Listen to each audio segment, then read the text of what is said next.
Demain, Nantes, l'agglomération nantaise reçoit le prix, le lauréat de Green Capital, capitale du développement durable pour l'Union européenne.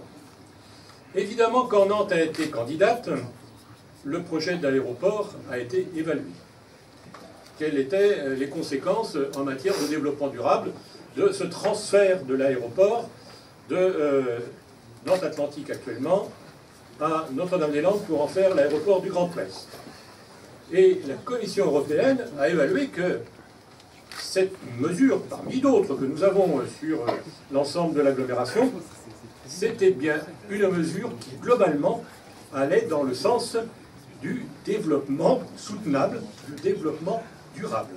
Parce que si l'on raisonne, comme ont pu le faire mes prédécesseurs, sur la possibilité de développement de logements, et comme d'autres l'ont dit, notre territoire, il est attractif.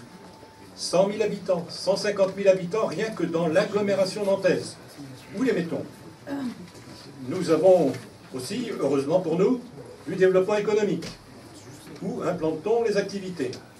Eh bien, notre projet à nous, c'est de les implanter d'abord dans les centralités, et plus particulièrement dans la centralité de l'agglomération nantaise, c'est-à-dire Nantes, Rezé, Saint-Aignan. Si on ne le fait pas, que fera-t-on? Certains l'ont évoqué. On va développer des lotissements en périurbain. On va développer des zones d'activité qui ne seront pas immédiatement à proximité des zones de résidence. Et globalement, que fera-t-on? On va manger encore plus d'espace agricole que si l'on déplace l'aéroport. L'aéroport, c'est immédiatement 745 hectares. À terme, une imperméabilisation de 1300. Comparez. Tous les ans, on artificialise 1000 hectares pour l'habitat. Qui proteste contre les destructions de zones naturelles, puisque ce sont des zones agricoles ou des zones naturelles qui sont en extension urbaine? Qui proteste? Là, on veut nous en faire un cas particulier. Nous sommes particulièrement déçus de l'image que nous donnons de ce territoire-là. Ce territoire-là, c'est un territoire de projet. C'est un territoire où nous avons réussi à essayer de concilier l'ensemble des problématiques que nous avons dans notre société moderne. Nous avons adopté un plan climat à l'unanimité sur la communauté urbaine. Le 14 décembre, je présenterai au Conseil de communauté urbaine une conclusion sur la démarche dite Nantes 2030.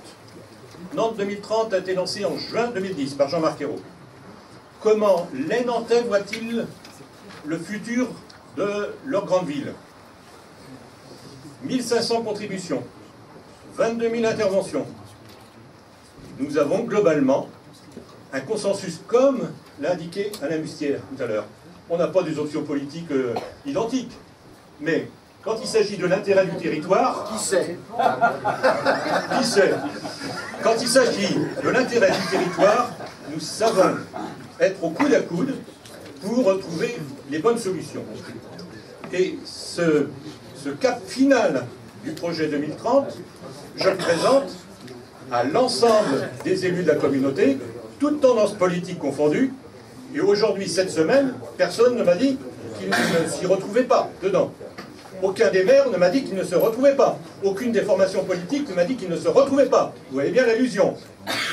Donc, moi je dis, nous sommes ensemble pour envisager le développement. Bien sûr, nous pensons à Nantes, mais nous pensons avec le réseau des villes de l'Ouest, avec le réseau des territoires de l'Ouest. Et nous avons besoin de ce transfert de l'aéroport pour être à la hauteur de ce que nous pouvons faire dans l'Ouest, qui est un territoire qui va forcément aussi facile que d'autres. Mais nous avons la chance d'être un territoire où le vent souffle fort et où nous avons de bonnes réalisations. Eh bien, voilà pourquoi nous sommes déterminés à obtenir ce transfert. Très bien.